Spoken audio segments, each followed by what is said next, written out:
بيبدأ فيلم النهاردة بعنصرين من النار اللي بيكونوا هربوا من بيتهم لمدينة العناصر عشان يبدأوا حياة جديدة بعد هدم بيتهم القديم. وأول ما بيوصلوا بيروحوا لضابط القبول وبيسألهم أساميكم إيه، وبيبدأ الصعوبة في نطق أساميهم وبيسميهم أنور وشعلة، وبيوافق لدخولهم المدينة. وأول ما بيدخلوا بينبهروا قد إيه المدينة جميلة، لكن بيكتشفوا إن المية هي العنصر المسيطر على المدينة، وبيشوفوا العناصر التانية المختلفة عنهم. وبعد كده بيوصل الزوجين لمكان أصحاب العقارات عشان يشتروا بيت، لكن الكل بيرفضهم وبيخافوا منهم لأنهم من النار وممكن يحرقوا المكان بسهولة لو سكنوا فيه. وفضلوا يدوروا لكن محدش قبل بيهم. وبعد كده بياخد أنور زوجته البيت مهجور وبيقول لها إن ده هيكون بيتهم الجديد وبيعيشوا فيه. وبعد فترة ولدت شعلة بنتهم الصغيرة واللي اسمها جمرة، وبيبدأ الأب يصلح المكان ويظبطه عشان يكون مكان آمن لعيلته. وبدأ في بناء متجر ليهم وبيسموه متجر النار. وبيقول أنور لبنته جمرة إنها تقدر تدير المكان وتتولاه من بعده، لكن بشرط إنها تكون جاهزة. وبيبدأ المتجر يدخل عناصر تانية من النار وبقى أكبر متجر للعناصر النارية في المدينة. وبيبدأ الأب يولي بنته المسؤولية واحدة واحدة، لكن كانت بتتعصب جامد على الزبائن المتعبة ومش بتعرف تسيطر على عصبيتها، وبتوصل لمرحلة عالية من التوهج جدا وبتبقى هتنفجر. وبعدها بتتحدى باباها وبتقوله إنها هتقدر تحطم الرقم القياسي بتاعه في توصيل الطلبات، وفعلا بتفوز بده. وباباها بيفتخر بيها جدا وبيقول لها إنه هيسلمها المتجر في بداية التخفيضات وهي اللي هتكمل البطاقات الحمراء للخصومات. وبتفرح جمرة بكلام باباها جدا وبتحضنه وبتقوله إنها مش هتخذله أبدا. وفي اليوم التاني بتصحى جمرة مبسوطة وبتستعد لليوم، لكن لما بيدخل الزبائن المتعبة وبيكونوا كتير حواليها بتتعصب جمرة وبتحاول تحافظ على غضبها، لكن بتنزل بسرعة للمخزن تحت البيت لأنها كانت على وشك الانفجار. وبتكون في الوقت ده غضبانة جدا ومن كتر التوهج بتنفجر،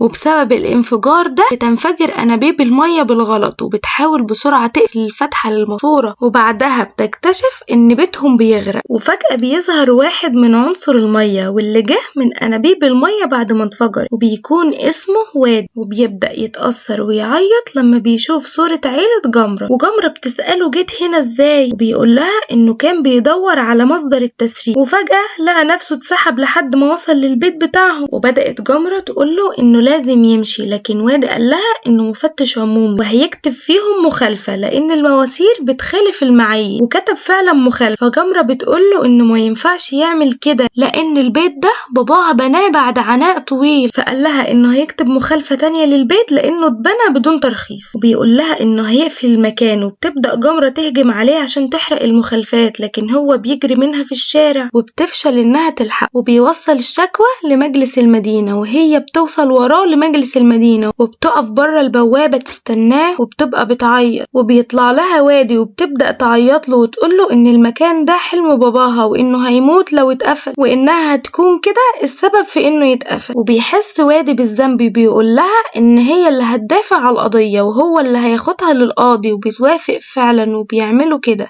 وبيروحوا للموظف فيرن وبيطلب منها تقوله على أسبابها، لكن هي بترفض لأنها أسباب شخصية وبتحاول تسكته، لكنها بتتعصب وبتنفجر وفجرت المكان. والموظف رفض مساعدتها وقال لها خلال أسبوع هيقفل المتجر بتاعها. وبعدها بترجع جمرة المحل بتلاقيه مقفول، وبتدخل البيت بتاعهم تلاقي باباها ومامتها تحت في المخزن وكانوا بيصلحوا المواسير. والأب بيقول لها إن العنصر المائي هو السبب في الانفجار، لكن جمرة بتقوله لأ. وبتحاول الأم تسند باباها وتقوله إنهم هيعدوا من الأزمة دي زي اللي قبلها. وبتوضح الأم إن سبب خروجهم من مدينتهم اللي هي مدينة النار هو نفس السبب، وإن قبل كده كان العناصر النارية عندهم لهب أزرق بيربطهم ببعض وكانت كل حاجة بخير، لحد ما فجأة ظهرت عاصفة قوية وخسرتهم كل حاجة. وباباها لحق شعلة من اللهب الأزرق ده. وقتها الأب بيقرر إن هو ياخد زوجته ويمشي من مدينة النار ويروحوا مكان تاني الحياة أفضل، وخصوصا وخصوصا بعد ما عرف ان مراته شعلة حامل. وفعلا في تاني يوم مشيوا وسافروا لمدينة العناصر، ودي كانت اخر مرة انور وزوجته شعلة يشوفوا اهلهم. وفي تاني يوم بتروح جمرة لرئيس مجلس المدينة عشان تتكلم معاه، وبيشوفها وادي وبيقول لها ايه سبب وجودها هنا. وبيقول لها وادي ان الرئيسة جيل مش موجودة وانها في ماتش كورة بتشجع الفريق بتاعها. بيقرر وادي وشعلة انهم لازم يروحوا المباراة عشان يقابلوا جيل، وبترفض الرئيسة جيل الكلام مع جمرة اثناء المباراة وبتتعصب عليها وبتتريق وبتقول لها كرة النار. تبدأ جمرة تنفجر فيها عشان هي بتدافع عن عيلتها، والرئيسة مش راضية تسمعها عشان لعبة سخيفة بين سحاب. وبيبدأ وادي يقول ان الفريق بيخسر بسبب ضعف اللاعب لود اللي مش عارف يلعب بسبب مرض والدته وتريقة الجمهور عليه، لكن وادي بيحاول يشجعه وبيخلي الجمهور يشجعه وبيتحمس لود، وجمرة بتتشجع معاهم وبيفوز الفريق. وبتكون جيل مبسوطة لفوز الفريق بتاعها وبتوافق على المخطط بتاع وادي وجمرة، اللي هو ان هو هيتتبع المصدر بتاع التسريب لبيت جمرة عشان يكلم طاقم العمل ويصلحوه. وبيروح وادي وجمرة ويطلعوا على سطح البيت وبيركبوا المنطاد، وجمرة بتنفجر عشان تشغل المنطاد اللي هم هيركبوه علشان يروحوا يدوروا على المصدر الرئيسي للتسريب. وفعلا بيشوفوا بركة وبيتبعوا اثارها وهم في الطريق، وبتفتكر جمرة ذكرياتها وبتفتكر لما كانت طفلة واخدها باباها في الحديقة المركزية عشان تشوف الزهرة النادرة اللي كانت بتحبها، لكن منعوها هي وباباها من الدخول للحديقة لأن نارهم خطر على الورد. وحس باباها بعدها بالإحراج جدا، وبعدها الحديقة غرقت وضاعت عليها فرصة إنها تشوف الزهور. وبعدها بيلاقي مصدر التسريب وإن الأبواب مكسورة، وبيقول وادي إنه ممكن يتأثر بالآثار الغير مباشرة للقناة المركزية. وفجأة بتعدي سفينة وبتغرق المنطقة كلها، وبيجري جمرة ووادي من الفيضان. وأول ما بتعرف إنها هتروح المدينة بتاعة النار بيحاول جمرة ووادي إن هم يسدوا الأبواب بالأكياس الرملية، ووادي بيقول لها إن الأكياس دي ممكن تتحمل لنهاية الأسبوع لحد ما يقنع طاقم المدينة إن هم ييجوا يصلحوه. وبيطلب وادي منها إن هي تخرج معاه في ميعاد، وبتتكسف وبتضحك وبتمشي وبتقوله إن هي مش هتعرف تيجي. فوادي بيرد عليها وبيقول لها إن هو هيستناها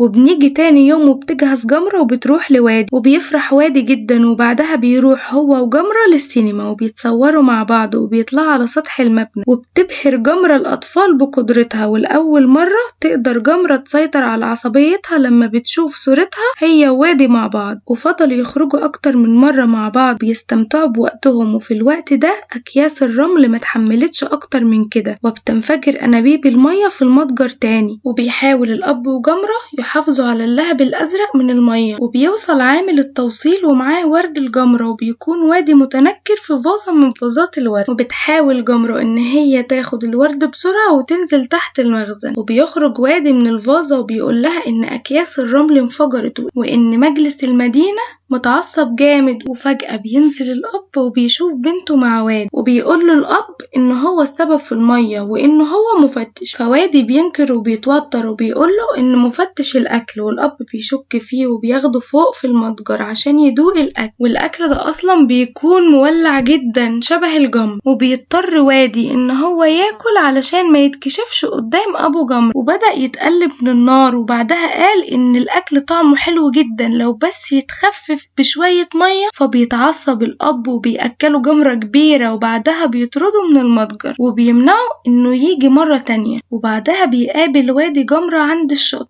علشان يعملوا أكياس رمل تاني يسدوا بيها الأبواب. وفجأة جمرة بتبقى قاعدة على الرمل، فاللهب بتاعها بيحول الرمل لإزاز، وبيجيلها فكرة من كده وبتقول إنها تسد الفتحة بالإزاز، وبتعمل كده فعلا. وبيقول لها وادي إن هو هيسأل جيل إن ده هيستحمل ولا لأ، وبيقول لها وادي إنه فخور بيها، لكنها بتكون قلقانة على باباها وعلى المتجر. ولما بتروح للمجلس عشان تسمع قرار جيل بتاخد بالها الأم إن بنتها رايحة مع وادي، وبتمشي ورا وادي وجيل وهم ماشيين، وبتشوفهم وهم مع بعض وبيدخلوا للفندق عشان يشوفوا أهل وادي. وبتحاول الأم تدخل الفندق لكن الحارس بيمنعها، وبتقعد جمرة مع عيلة وادي وبيحكوا على أكتر حاجة بيخاف منها وادي وهو الإسفنج، وإنه اتحبس في الإسفنجة وهو صغير لمدة ساعتين وما كانش عارف يخرج منها، وبيكسر أخوه الإبريق من غير قصده وبتصلحه جمرة قدام كل العيلة، وكل العيلة بتنبهر بيها وبقدرتها وبيشجعوها إنها تنمي قدرتها دي. وبعدها بيقترح عليهم وادي إن هو يلعب لعبة العياط، وبدأوا يلعبوا وجه الدور على جمرة اللي قالت إنها عمرها ما عيطت، وحاول كام مرة وادي ومعرفش إن هو يخليها تعيط لحد ما حكى مشاعره ليها وإنه قد إيه نفسه يكون قريب منها. فبتعيط جمرة لأنها بتعرف إن هم عمرهم ما هيبقوا مع بعض لأن ممنوع إن العناصر يختلطوا مع بعض. وفي الوقت ده بيوصل مكالمة من جل وإنها مبهورة بحل الزجاج عشان يقفلوا مكان التسريب، وبكده مفيش أي قلق على المتجر. وفي نفس الوقت والدة وادي كلمت صاحبتها وإنها عايزاها تشغل معاها جمرة في مصنع الزجاج بتاعها، فبتروح أم وادي وبتقول لجمرة الكلام ده، فبتزعل جمرة وبتمشي وهي متعصبة، ومشى وراها وادي عشان يفهم مالها وليه متعصبة، فبتفهمه جمرة إن هي زعلت وحاسة بالإحباط لما عرفت إنها مش عايزة تدير المتجر، وهي عارفة إنها مش عايزة تديره لكن أدركت إن مش مهم اللي هي عايزاه لكن التضحية بالأحلام عشان تسدد كمية التضحيات من والدها ووالدتها. وبتنزل وبتشوف مامتها واللي بتحاول تقنعها إن وادي مجرد صديق، لكن الأم بتشم ريحة الحب بينهم وبتاخدهم البيت وبتقول لهم إن هم لازم يولعوا الماسة دي، لكن وادي ما بيعرفش يولع الماسة بنفسه ووقف قدام جمرة عشان الأشعة بتاعته تنعكس على بطنه ويعرف يولع الماسة، ووقتها بيعرف يولع الماسة وساعتها الدخان بيكتر وبيتداخل في بعض، ووادي بيعرف وقتها إنهم متوافقين مع بعض. ولسه الأم هتقول النتيجة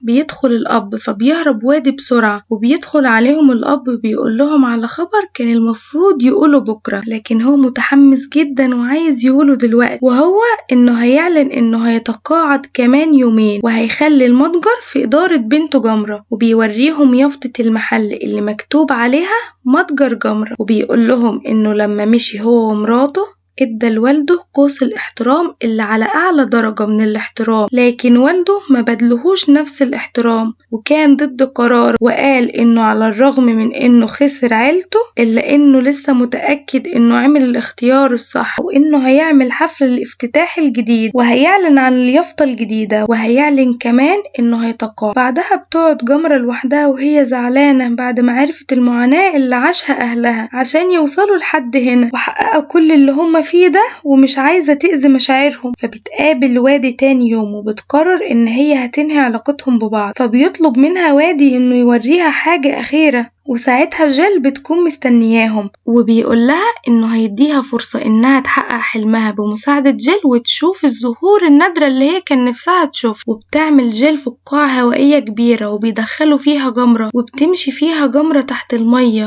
وساعتها بتشوف جمرة الزهور وهي بتتفتح وبتحس بسعادة كبيرة جدا، لكن فجأة بتكتشف هي وادي ان الفقاعة بتخلص من جواها الهواء، وبياخدها وادي بسرعة وبيجروا ناحية المخرج وبيخرجوا بعدها وبيقترح عليها انهم يلمسوا بعض، لكن جمرة بتخاف بس وادي بيشجعها وبيقول لها ان هي ما تخافش من حاجة هي لسه مجربتهاش، وفعلا بيلمسوا بعض وبيمسكوا ايد بعض ومش بيحصل حاجة، فبيفرح وادي وجمرة وبيمسكوا ايد بعض وبيرقصوا، وهم بيرقصوا بتفتكر جمرة والدها وبتجري وبتقوله ان عايزة حياتها والمتجر والمكان اللي هي بتنتمي ليه، وبيقول لها وادي كلموا مع باباكي وحاولوا تقنعيه باللي انت عايزاه وانها تسعى ورا احلامها، فبتتعصب عليه وبتقوله انه ما يحكمش عليها لانه مش حاسس يعني ايه اهل ضحوا بكل حاجة عشانها، وبتسيبه وبتمشي للبيت بتاعها. وفي اليوم التاني بيتجمع كل العناصر قدام المتجر للافتتاح الكبير، وبيطلع والدها للمسرح عشان يعلن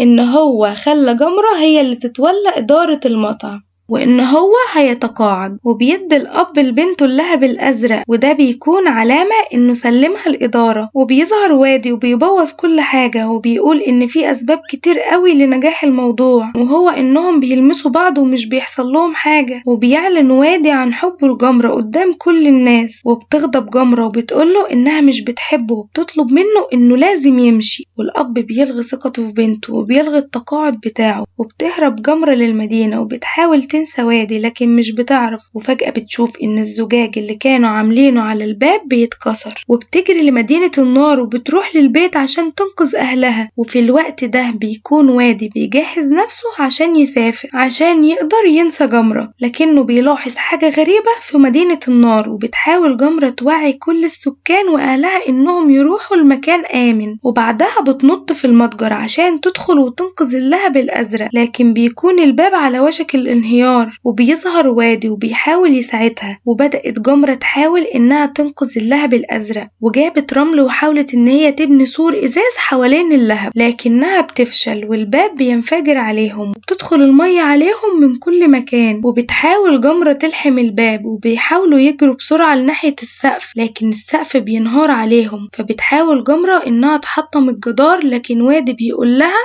إن ممكن السقف ينهار وتنزل منه المية في كل مكان، وهي مش هتستحمل وهتموت. فبتنهار جمرة وبتبقى مش عارفة تعمل ايه. فوادي بيطمنها وبيقول لها ان هو مش ندمان ان هو رجع لها. وهنا بيبان على جمرة انها خايفة ان هي تخسر وادي للأبد، فبتعترف له بحبها. وبيبدأ يظهر على وادي التعب وان هو هيتبخر بسبب الحرارة الموجودة في المكان، وبيقرب منها وادي وبيحضنها. وبعد كده الدخان بيغطي المكان، وبعدها بشوية بيحاول السكان ان هم يدخلوا المتجر، وبيفتحوا الباب على جمرة وبيلاقوها زعلانة وبتعيط وبتقول لهم خلاص وادي مات. وبتاخدها الشجاعة وبتقدر أخيرا إنها تقول لباباها إن هي مش عايزة تدير المتجر وإنها مش هتقدر تحقق حلمه. لكن والدها بيفاجئها وبيقول لها إن المتجر ما كانش الحلم، لكن انت يا جمرة الحلم بالنسبة لي. وفجأة بيسمعوا صوت عياط لوادي، وبتضحك جمرة وبتعرف إن هي لقت الطريقة اللي ممكن ترجع بيها وادي، وإنها تخليه يعيط وتقول جمل مؤثرة هي وعيلتها. وبدأوا يساعدوها ويقولوا جمل مؤثرة كتير قوي، وفعلا قدر انه يجمع نفسه تاني وطلع لها تاني وحضنوا بعض قدام الكل. وبعدها بفترة بينجحوا ان هم يصلحوا اللي حصل في المتجر وفي المدينة كلها، وبيعملوا افتتاح كبير تاني للمتجر اللي رجع يشتغل تاني، لكن المرة دي